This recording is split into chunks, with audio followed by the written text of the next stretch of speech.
Let's stop the hatred for Ashantis. Ashantis have contributed a lot to Ghana's development. And if it was not for the Ashantis, the British would have taken us like snails. I'm saying, you kind of customary right there. So now the boundaries and the regions, they don't matter in customary rights. Because even the Constitution says all customary protocols, they are still intact. It's effective. It's void of whatever government has instituted in the National House of Chiefs. And all of that. Ashanti gained independence in 1935. From who? From the British. They gave the Charter of Freedom to Ashanti Mine, and Ashanti was ready to declare itself an independent state. The reason for the flag? Yes. All the other states came together with a meeting with Sir Mcbrown, and they said, Charlie, when you people declare yourself independent, the of Dr. Kwame Nkrumah. Exactly. And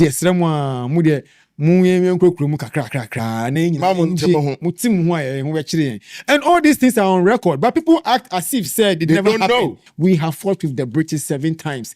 The last time they came and destroyed Ashanti, they had to amass forces from Fulani, from Sokoto, from Gao in Burkina. They went all the way to Wale. They brought French troops. They had British troops. They had Dutch troops. They had, how do you call it? All to fight one Ashanti. One Ashanti. And every single tribe in Ghana, the Gans gave their troops, the Fantis gave their troops, the Akwemus gave their troops. Everybody, every tribe in Ghana against Ashanti gave troops against Ashanti.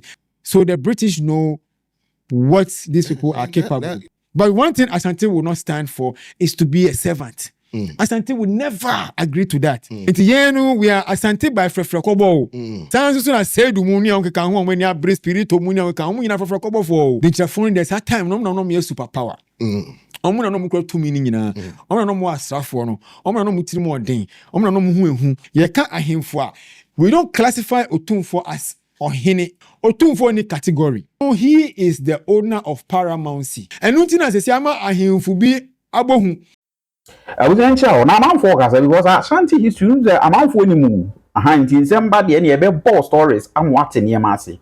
Now I find this video interesting, especially in the wake of Prof. Hoy comment to Komeki ya raising issues be every angle be me feel say educative and same be free baby me timiate near Mercy with Ashanti, the Ghana independence, the present day Ghana and all that to make it can see any say here timi for educational purpose, and this is not to stoke any tribal whatever or to spite anybody or to say we'll be in that is not the point. Now this is for us to know Ashanti and history me Asantini, and particularly I'm interested when Obi Kasa history now and that is why I'm sharing this. Now the TNA, according to this man, se metie nense mo oka any how Ghana any the Ashanti or mukabu mu any other areas, other tribes, any other kingdoms that he can mu for Ghana.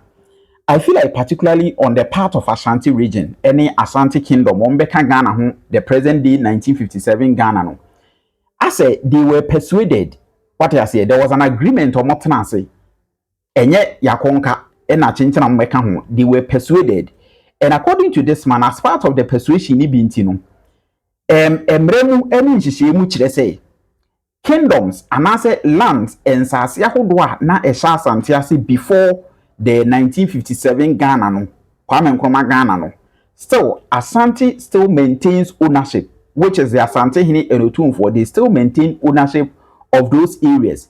Now, this man, a statement, will say, the regions, demarcations, any of the Addo, they are just mere political demarcations. It doesn't have impact on the traditional Ashanti or more authority and their power over certain lands, any certain regions, extended far beyond Kumasi, any Ashanti region, part of Bono, part of Ahafo, part of other areas, Eka Ashanti. And before Sir Ombet to Mababeka Ghana, there was that agreement says still Ombek also maintaining that to me the power, the control of it.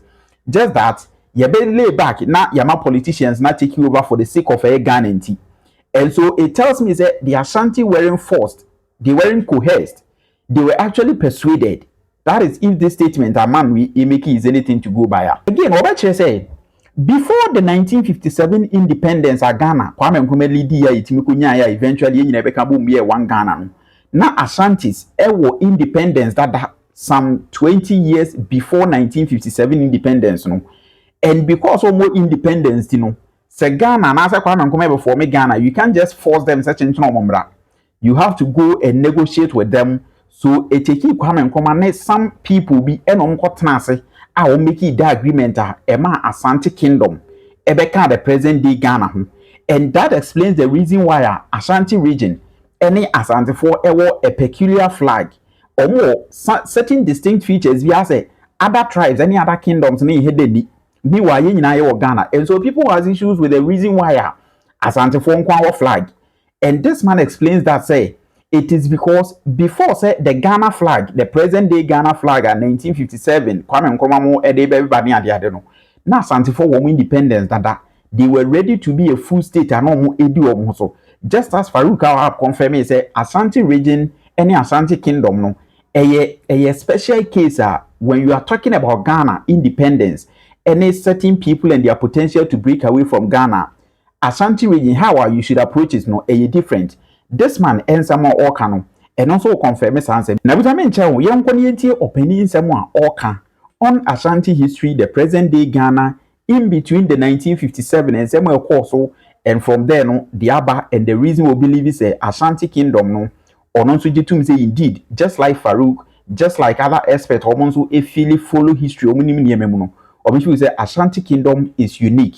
I was saying, needing a day, Bafo, Ewa, Amankwetia. Bisa ohini kese bia oba Bible no oni difo. Ohini bia ya chwa ni history bia oye great king bia no oni difo.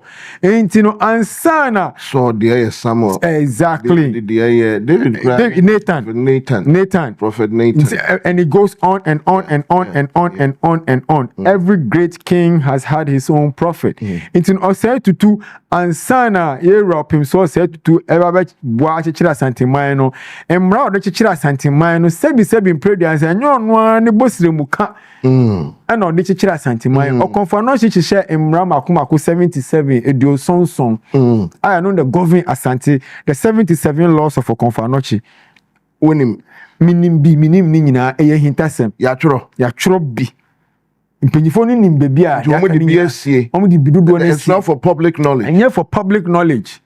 And no ko brema and no na katete no akwesida wo ho wukuda wo ho ne fofie wo ho akwesida no ye wo de ye wukuda wo de ye wo fofie de wo ye entinanka wukuda no eno na ye ko ahemfie na impanyifo a kyerɛkyerɛ saa niama we no entino sabi mimi free country fekuo entino awukuda na kameko no mabisa enti country for no 77 laws na hefa na yetishe impanyifo na be kyerɛ ebia wo so mbe kyerɛ de fa ho ehia wo enye ni nyina da bi de ehia country for no ye be kyerɛ mo enti wo so wo free mawre fekua na wonsu no mawre for no de efa mo ho no ya kyerɛ mo de amamo munkodiso enti wonsu no fru chidom fekua na chidom fekuo no ye 77 laws na efa mo ho no na de akyerɛ mo enti no fekuo bia wo ne mra a ni nyina bewie wo 77 laws na mra eduo sonson na Okonfanochi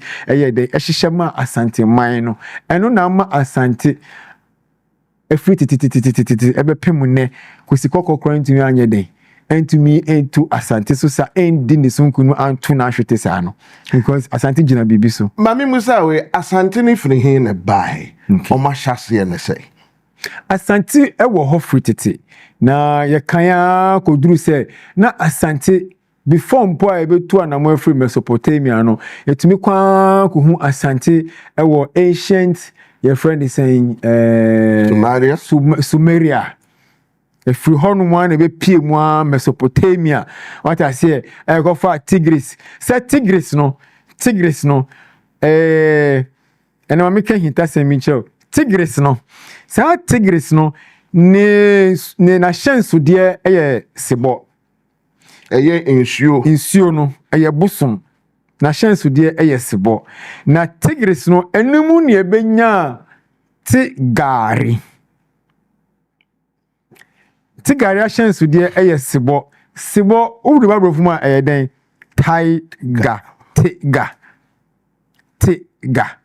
tiga ene Tigris no susu ye bi anye den enim krona ene didi mu nti no migration yensutene nti etwam Asante etwam na be pie mu wo Nile na de twam be pie mu wo red voter no what I say ebubom sa kekesi ni Ashantis ni Euphrates ni Tigris sansuo ni nyina sanete titiri wa ewa asase sanete nti no ni shon ni ya ka hu nyina ebom na ba be pie wa ha na ni din na sesa na be pie wa ha na ni din na sesa na ba be pie wa ha nti no ye wo honum ne nti u se ye tu anamo na eya nsuwa no dodo no tu di dom n'echi se wo tena nsuo no ho cha na se mo ni nsuo no nya apama mutu a nsuo no tumi tu di mochi ana se nsuo no wa ha na wo nsuo tumi no munante nti no nsuo no wa ha no na se mo tena nsuo no ho cha utumi tu anamo akopie e wo baby na nsuo na nkasa ba be pie wo ho sansuo na no matriti ni ye ntu anamo betina esio bantima ye nsuo din o esio bantima esio no eda bantima sese amene wo kasa no sa esio bantima na ukọ elimina esio bantima ho ukọ Ivory Coast ya mosukuro a esio bantima ho ne konfo o de bantima ho a okom na sa Ivory Coast ya Ghana ya sa for found adako jakifo no maami pokua maami abuna pokua ene na sefo ene ochichiri sa Ivory Coast ho no so wade no mo fro mo kon tibrim sanete so wade no enti no Asante de ye free ena asesa ne di migration na be pie mu to present day Mali enti de ma ye free Mali no a ebenya kro bia na meka se frɛ no jene a uduru ho no ma kro we frɛ no sika kro a sa sika kro no omo da so eto Asante din omo kasa no omo ka wote Asante kasa den ewom enani ne amene wo kasa ewo Mali ozi kro ne de say ye frɛ no jene jene enna wo kan ne amaji Asante ze una wa kan sem ni ye o jene wo ho ite gban se ne o jene omo ka fi wo ase wo French ni a wo person o ka jene a wo Jamaica California no French for baby abem se anam sanity so colonize you one French for colonize you that so one no maka jene no jene ye free Adom ya capital town jene but that's it intino from Mansamusa Kofa kremosum no ba ya no yesi debi ye de na nanom akwan na ne be den ye be nante so no eyenkonwa som no ye begu yensa ye be die na de ye be fufuto wata se kokko ni fita ye be ye de anamo ye nim se ne ye na nanom etu free tete no eno de ko fan intawantawa bebre ba ya na chese na o se ye tu free honum na ye back towards Burkina to Ghana inti honum na ye se West African migration inti ye ba no se wo hwe Asante a me pese be kan SMBC bibi so se wo hwe Asante na se wo hwe menhia what I say hwe kremofo free Mali Niger Burkina ne all those West African countries amusum wo menhia debenti because of migration no and I will come menhia se sia otumfo na ho banbo ne niam bebro o yusu no bansere ne sebe bebre no eyen kremofo na yema no enti no titino ne wo oman konfo ye wo ohini konfo ene wo ohini kremu oman ye wo oman konfo ne wo ohini kremu se wo ko Kumasi museum se sia menhia museum a one of attimes we say yewra friend is opoko ware or once your friend into maybe no Islamic secret sigils na mu use no secret signs and symbols na malam 4 year no dey mu secret magical rituals ni nyina ya tworo ni nyina agum enti Asante sha se so mu nu rubutu no nya ne o Asante sha se so mu ni kremo tu anamo no nya ne Asante beduru Asante beduru Ghana no ana beduru bono no ya de nkonwa any Quran and they buy because any cremophone be then I know my tina hono mu ache no so amusu no because out of pity for us no and out of affiliation no amusu ni etu sa na mo na ba bedu ye omasifo no mo menhia sesia mpanyifo ahefo amusu mo menhia ni nyina no enye nre chi no mo ba menhia o eno mu tu anamo ni free Mali nya botro enti se wo kira na che se e free tete Mesopotamia any emu akwantu ni ade nyina nsana yeba beya Asantefo no na omo ye hemfafo because yenim konfa noche ni ayonkofo na da opemso odikan any omo ntem nam so menti obekom de ma Asante ema ayiska Kofi ni ade nyina ebaye ni hemfo ansa no mbedane Asantefo no. Remember I was asking say Asante, how was it formed? Okay. Inti no ansa na me ye no ano no se ukọ abakwasemu a Mesopotamia, Sumeria no na oma bosom no omo odin bi omo frem Mesopotamia bosom ni nyina na omo classify omo say as nana NANA ebi so NANAR nana emuzi frene nana nti omo dia na omo de frem abosom no eno mo mpanyimfo no ne ahohom no sa din no enti no usa komwa Bible na mu no sisu no ubenya the word Genesis no behu the word akan but me read na fi particular verse no but the word akan no e wo Bible no akan for na mu no kra o follow sa story na there was a total destruction of there was a man called Akan. Any go the year be who asem. Emma yeshe o ma se sanity. It is that time nina the roots and the seeds of Akan no na ewo ho. Enti omo use some line of evolution no and didi mu from Mesopotamia yako 1995 Sudan fa na be pie mu enyina be pie mu as a collective ewo Mali. Enti ewo Soninke. So je be pie mu Soninke no ye ne oma na Satan ne be do na kremosom no na afe na epie mu eho na ensusu no because of our unique identity nintino ye adwin say kremo no de yenye den ensom na mo ye ne oma na eden etibom intino mansamu sakofa Sufism e de ba ye because mansamu sa no man kremosum no be gina ye Africa. And to Arabians know here. Another matter for another day. I'm sure Serbia during his expeditions, he was a great explorer. Into one of his expeditions, he was drawn to that system of philosophy. And to Kofa 200 Sufis and scholars every Saudi Arabia, your friend is in Mali, the idea was to establish West Africa as the hub of Islamic studies and scholarship. And it's not education in general. Exactly. It was purposely for Islamic scholarship and studies. And I say the and they be di na nanumachi be di nkonya nachi a they be di na nanuma ne abosum nachi a because jibusum di ye ka se bosum a eye bibia eboa yensom enti no se we na boa me sum a de eboa me sum ne me bosum bibia 2022 yes bibia boa wo sum bia ye wo bosum se nkonya na boa wo sum a nkonya na ma wo gidie no sipi esita obosum no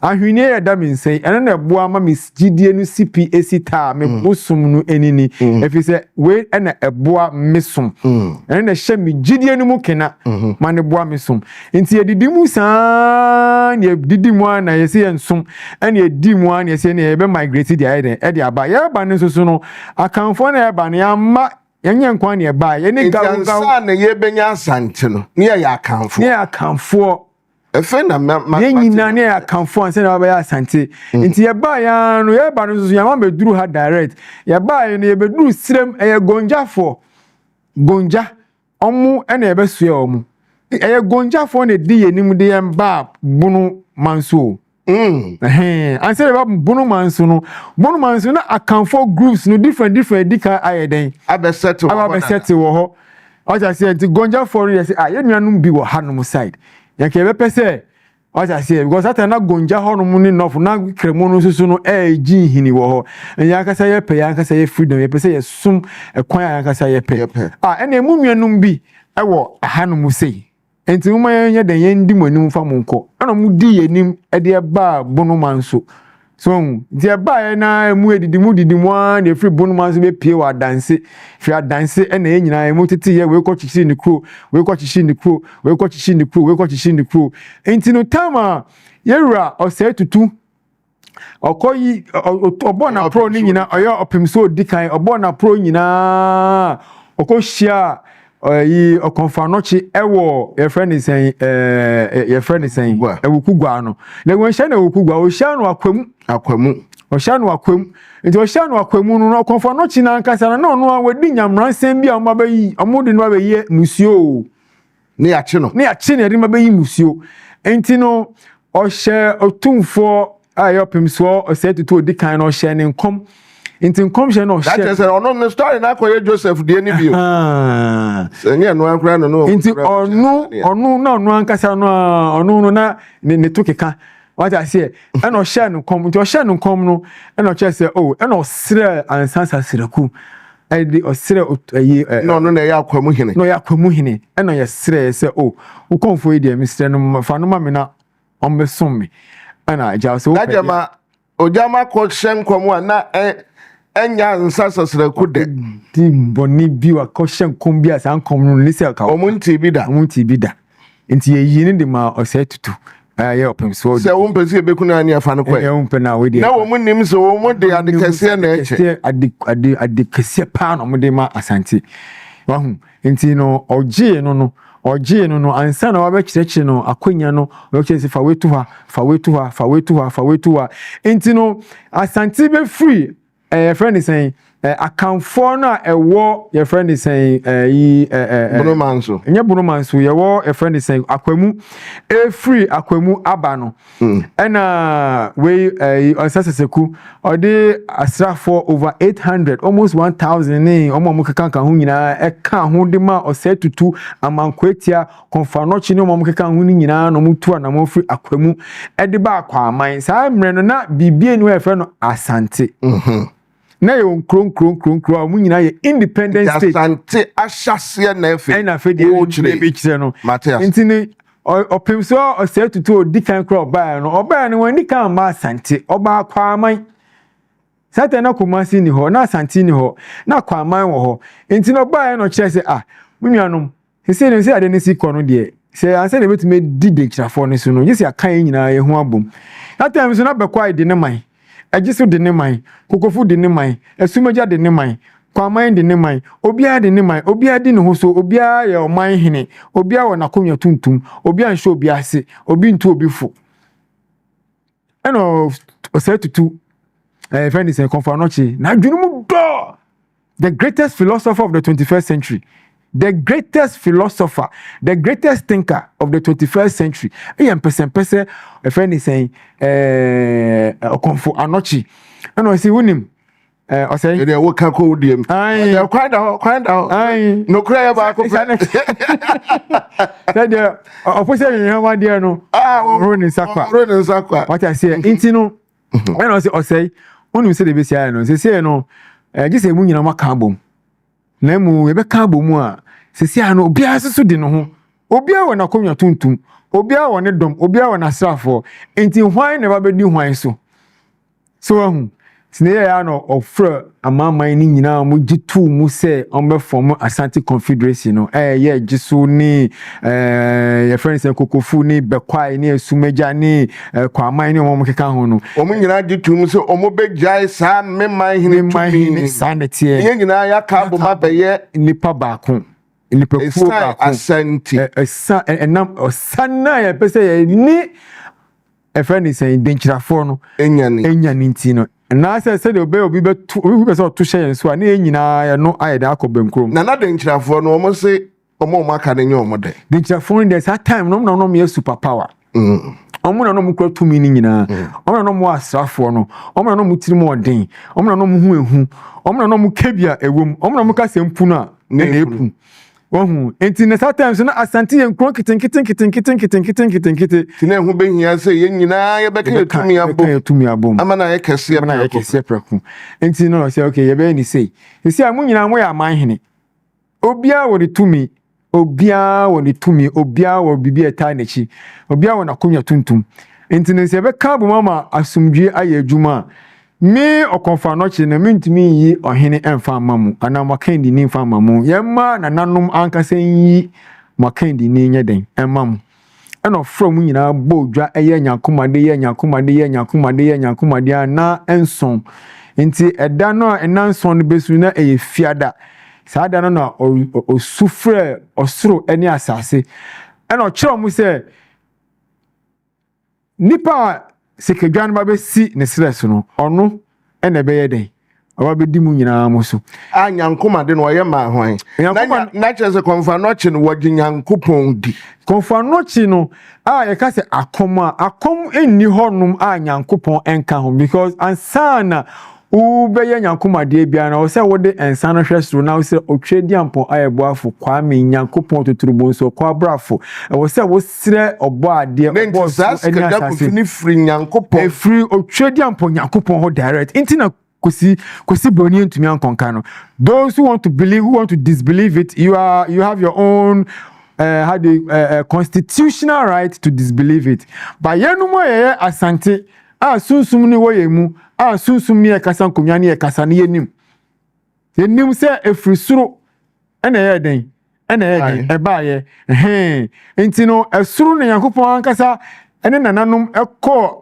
aye friend sen apam ene ye yi sikedwa no ede baaye na yi sikedwa ne baaye ne nso na obia akonwa eye den eye dua nti ebe na be si friend sen opemso odikan ne sreso we de nyo no ankasa no kasa mi be yi asumesi na mo nyina akọkọtina sa akọye huku we na nanom na aye den aka nti no so tu sa nipa no sa na oye kɔmfanɔkye adamfo no wonya hwe sɛ na ba ya bia kɔmfanɔkye eno die hu mframa kakra ɛfa akɔne no sɛ kosi ɔsɛ na eno die sebi bɛkɔ go die ɛbɛkɔ nti no at the end of the day no die sɛ me no na aya tu sa na mo we ko na wa yi me free sa owuo we mu me no tu sa na mo we free your friend sɛ akwamu a bɛdu odima no kwan bi so no what I say and I didn't be see or say to nti ade ne ba na hye se se ano e wo se obia de ne chinwi ni moja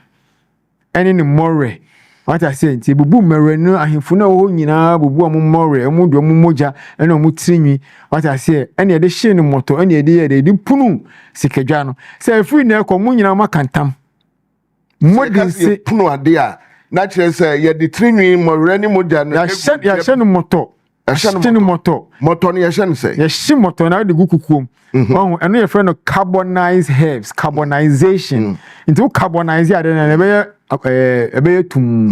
Into enso e carbonize, bidie e carbonize. Into no ya carbonize ni na ya no tuntum.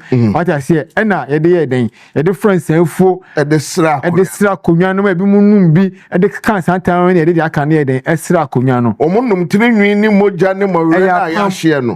Pam into blood covenant. The golden stool was established with a blood covenant. It's not used to blood covenant in the years had any in a year. And our sister Siano, Munkonya Nina, Moonina, a near Nina to 2 million. Ain't in the Virgin Communina near Sian Comiano. But the Siano, dear, obey ni a community associates are coming away. Ain't no, you ever bought on your tune cry, but bought a community to more assume Sikejano. And I G community, and a woman community go ye. Kɔmfanɔkye teaching hospital. Honum na kunya no de eno kɔmfanɔkye share kom se aha beye baby a wiasa fane nyina manfo ba beji ayaresa ena sisi aseso ayeden abem baby a na eye kɔmfanɔkye teaching hospital no sa time no honum na osibirikiti bantama what I say osibirikiti bantama no hona na ewo so wade no sa time no na eye sacred forest ana say na eye nananom impomu a Kofi ba beti ahaban Kofi ba be sire ayaresa Kofi ba be pe awo. It was a sacred forest. It was a sacred forest. Kɔmfanɔkye teaching hospital was a sacred forest. You see the indications of it. Exactly. Bemu na wo no. What I say, nti sa 18 ho no mu de na e baby a esombo ema asante tumi ewo ho nti kɔmfanɔkye di na Akuffo no share form no and establishes a covenant no say wa so no ka so obi ntimi ntu sa Akuffo no because sa Akuffo no eno na kyerɛ say tumi bia ni ho no ma so sene sikedwa nti say na akonya tuntum bia bɛbɔ yi nyina na akonya tuntum so mbɛsum sikedwa no na nipa na ɔte sikedwa no so no ɔno ɛne Nyankopɔn no because Asante gi nyame mienu di Nyankopɔn a yɛnhu no a ɔbɔ so ne asase a yɛfrɛ no ɔdoma nkoma no na ɔdoma nkoma no ɛno no yɛnhu no nti pɛsɛ ne ɔdoma nkoma yɛ wɔ asɛm bi a yɛpɛsɛ yɛka kyerɛ ɔdoma nkoma yɛka kyerɛ ɔpemsoɔ ɔte kɔkɔɔ so ɔno ne nyame kɛse nti nyame kɛse na afei na meba bɛkyerɛ aseɛ yi o nyame kɛse konwa tuntum yi nyinaa ɔmo yɛ nkronkro ni nyinaa enyame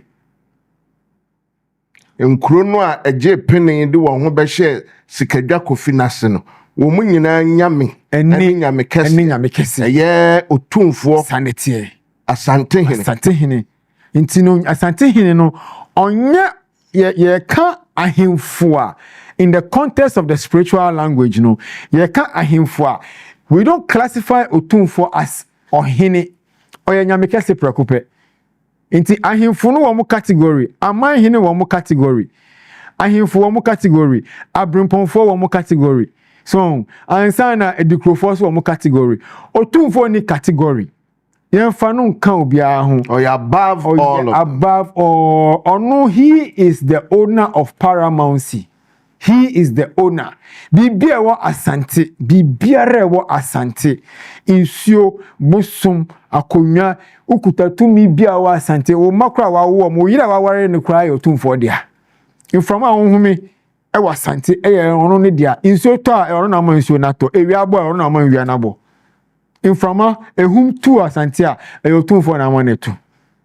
Obra ode aduane chef of kra ebebo a efifiri a otumfo na ama na efifi opemso adom nti no opemso no de obeye Nyankopɔn prɛkopɛ de ma Asante senia ohene Zezis beye Nyankopɔn de ma Persia for senia ukọ Nigeria among the Yorubas the Ile Ife ukọ the only of Ife omo Nyankopɔn no ukọ your friend is saying Benin Edo state Obra of Benin no onu na yomu Nyankopon se oba rasta fo mu krampa mu se Haile Selassie King of Kings omu so mu Nyankopon no so hu se Japan ohin no mu believe say onu na the son of the descendant of the sun god into they worship the emperor as the descendant of the sun god.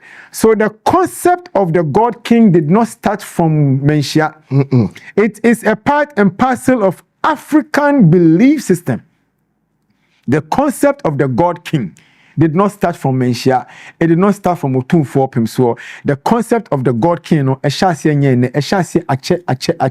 These are concepts. No, we knew the concept back in the days.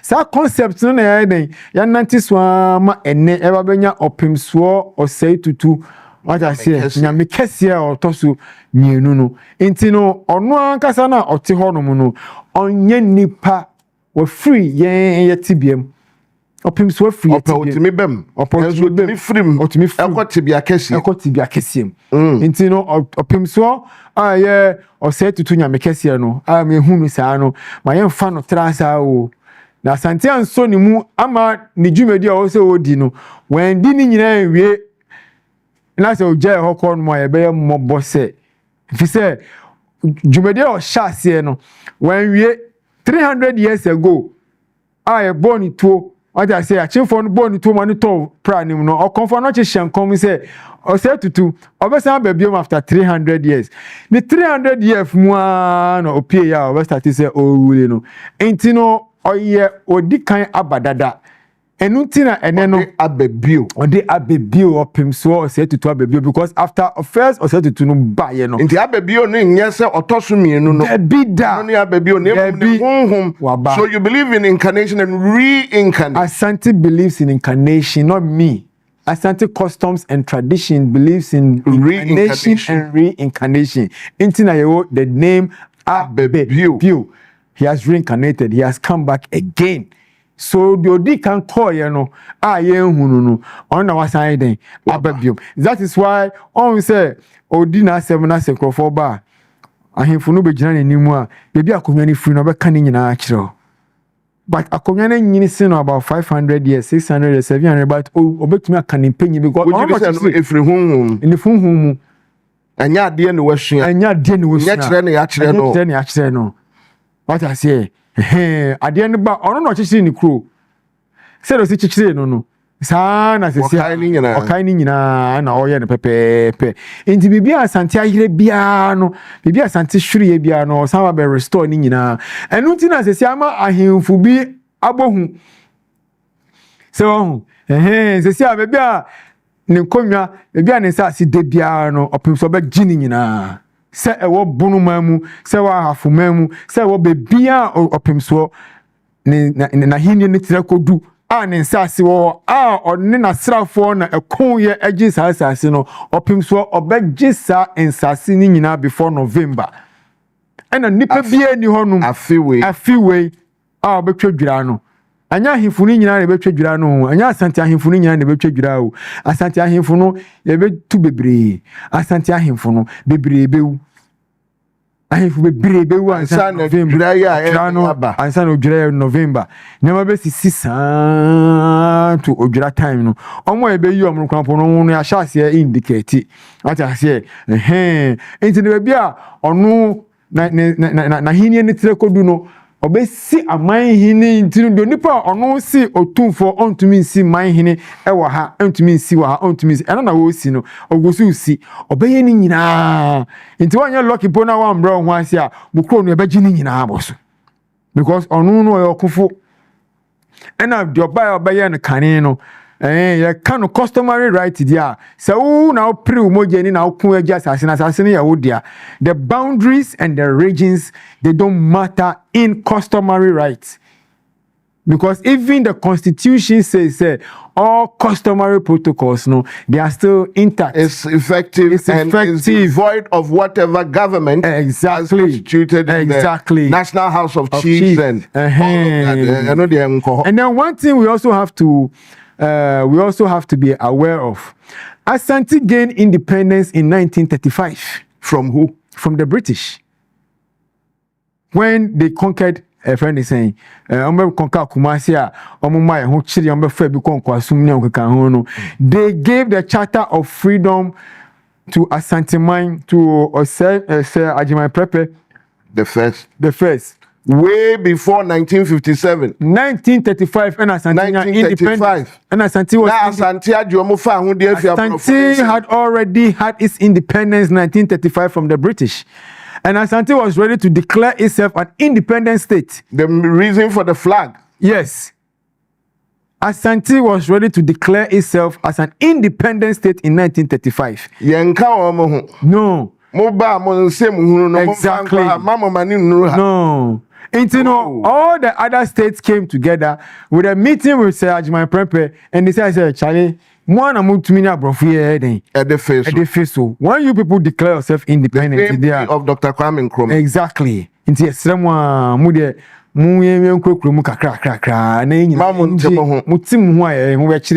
And all these things are on record, but people act as if said it never happened. Know.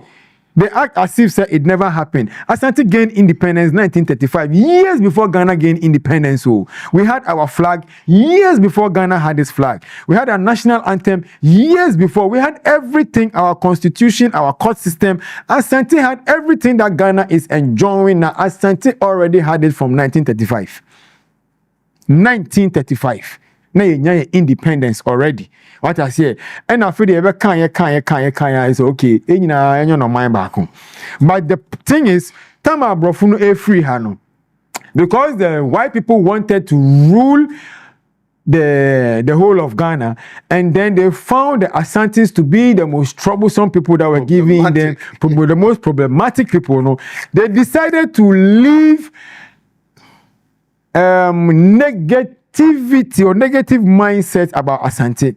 So when they were leaving, these people, hey, you have to be careful. We are not the problem. We want to protect you. You see the Ashantis, they are your enemies. No, quite before. Hey, you see the Ashantis, they are your enemies. No, confronted for. You see the Ashantis, they are your enemies. Sowing a seed of discord. They sowed a seed of discord among the tribes. That is why people hate Ashantis. When you talk about Asante, Asempa, people don't want to hear. But you cannot take the glory of Asante, the power of Asante, and what Asante has contributed. We have fought with the British 7 times. The last war that we fought with Ashantis, or the British fought with Asante, was the First World War. Now let me explain. The last time they came and destroyed Asante, they had to amass forces from Fulani, from Sokoto, from Gao in Burkina. They went all the way to Wale. They brought French troops. They had British troops. They had Dutch troops.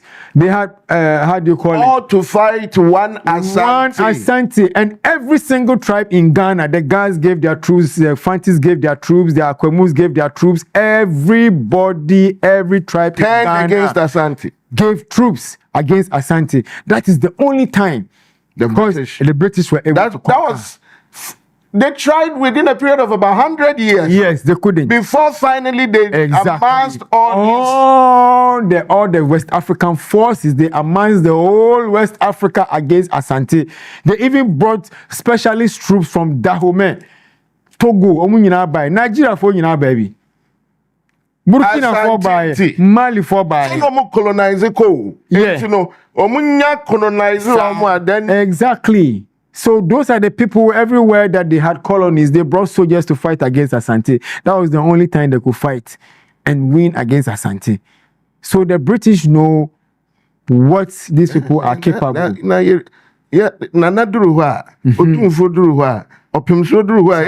Exactly.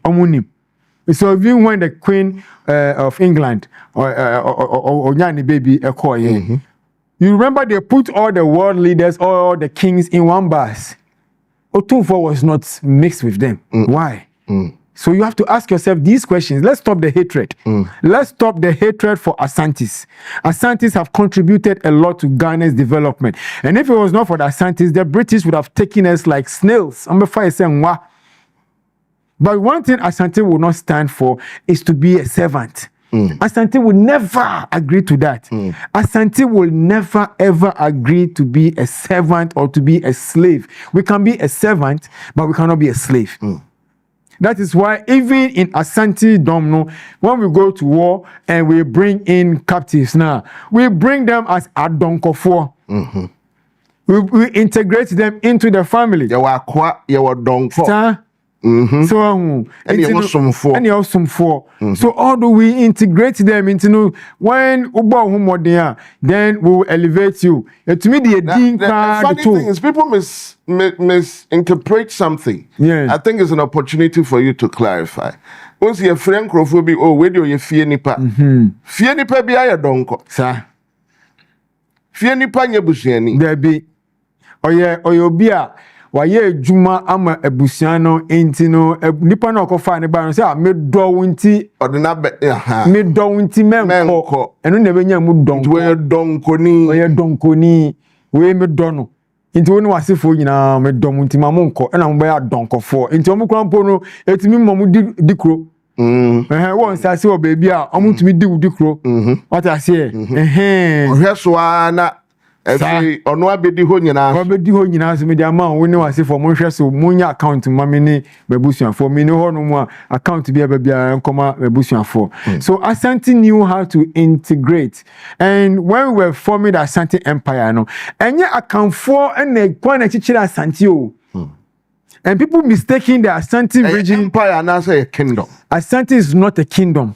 Asante is an empire. Bigger than a kingdom. But people mistaking the Asante region for the Asante Empire. There are two different things. Asante region is totally different for the Asante Empire. The Asante region has its headquarters as Kumasi. That is just what you see on the map as Asante region. That is the smallest version of Asante. Asante goes all the way to Ahafo. Asante goes all the way to Bono.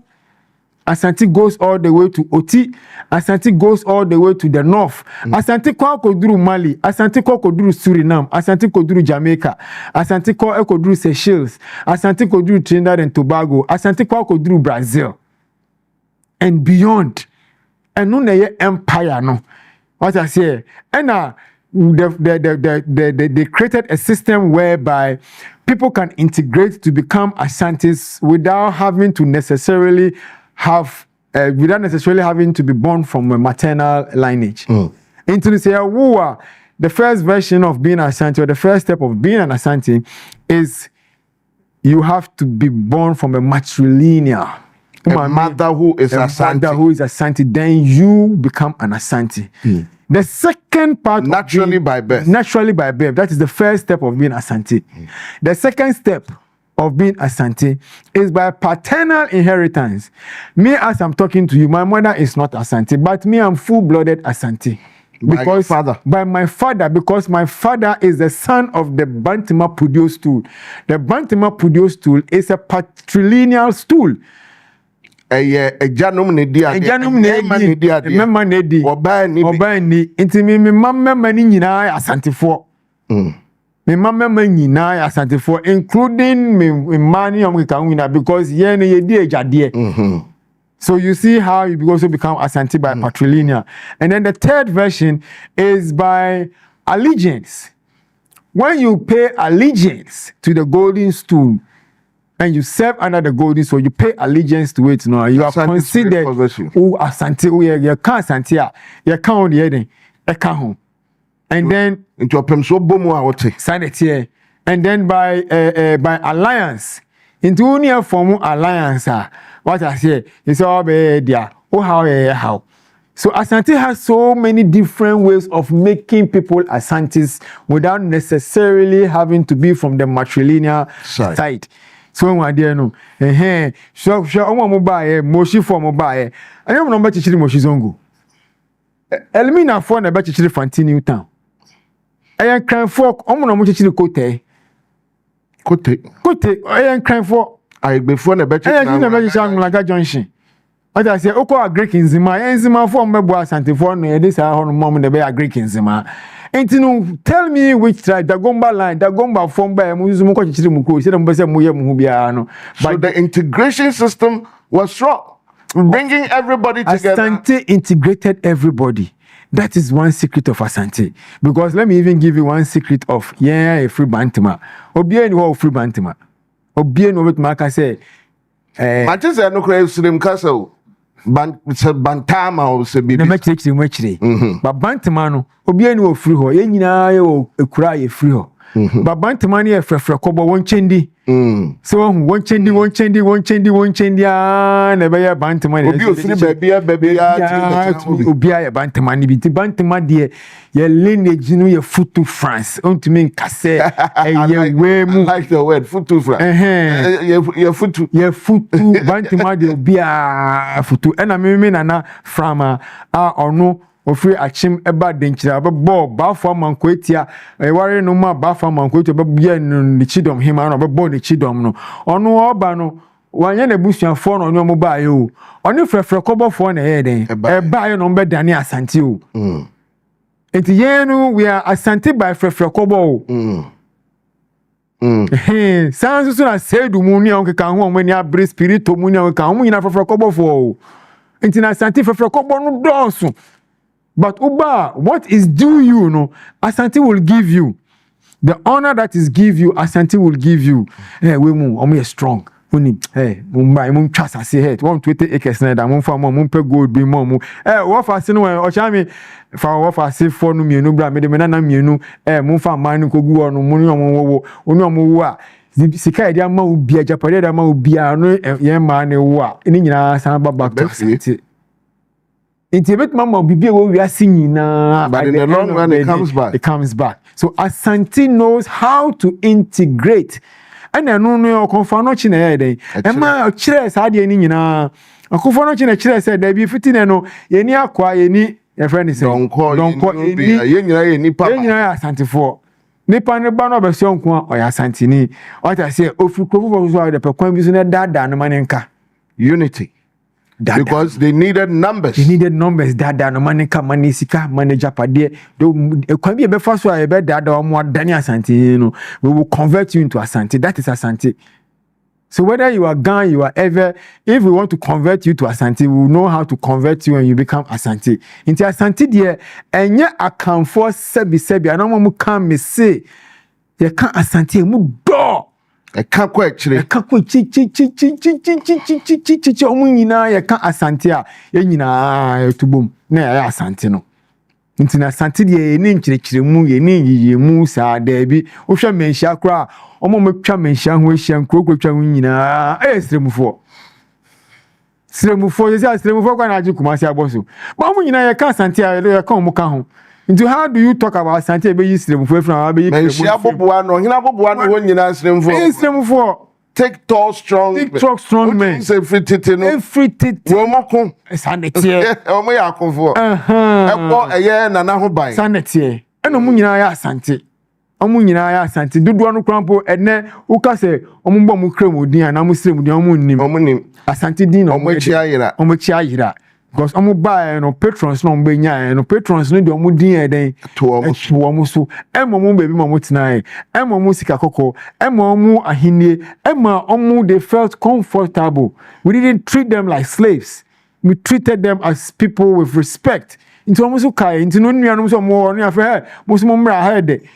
What I say na omo nyina e ba sa na be ya Asante. Inti Asante there, obi because Asantes are tribalistic, no, they don't know the history and the spirit of Asante. Asante is not tribalistic. Asante is a prideful group of people who are extremely proud of their culture. And then they work at the Sidia. Yes. The West is Subu. A Sunday, Yananoma Yin, exactly. Yanama Epidate. Exactly. Exactly. A son saying, yeah. Put to prum any free bag. Yawa bakosem. Yawa bakosem. Yes, a bakosem swa. And I ye dear ning as well. Sanity. And no na a ya na quite any answer. The ye dear no one in as well. And no na walking. And na making. Intino. When you see Asantes glorifying Otumfo, don't get offended. Glorify your own too. Worship it. Make it the best. And anything outside of Asantino, what about Santia? What about Santia? Yeah, ever converting na Asante o. Say book way, who did do Asante says yeah, ever gonna say Asante book. Cap way, Asante cap. Yeah. Mikey say go do Asante says yeah, Kumasi Asante Mike. Asante phone ya bayire so omo na wa Asante bayire. Asante bayire. Asante mo no mu dia ne he. Say munya dia ba Kumasi kwa dia ever. Asante for dia. And na baby ya colonize ko dru bia no Asante di ne din to so. In this Asante colonize ko dru baby na say ha no mu dua nkate a Asante nkate. Nkate. The Asante colonize na say ha no mu ko dru ha no mu Asante ade.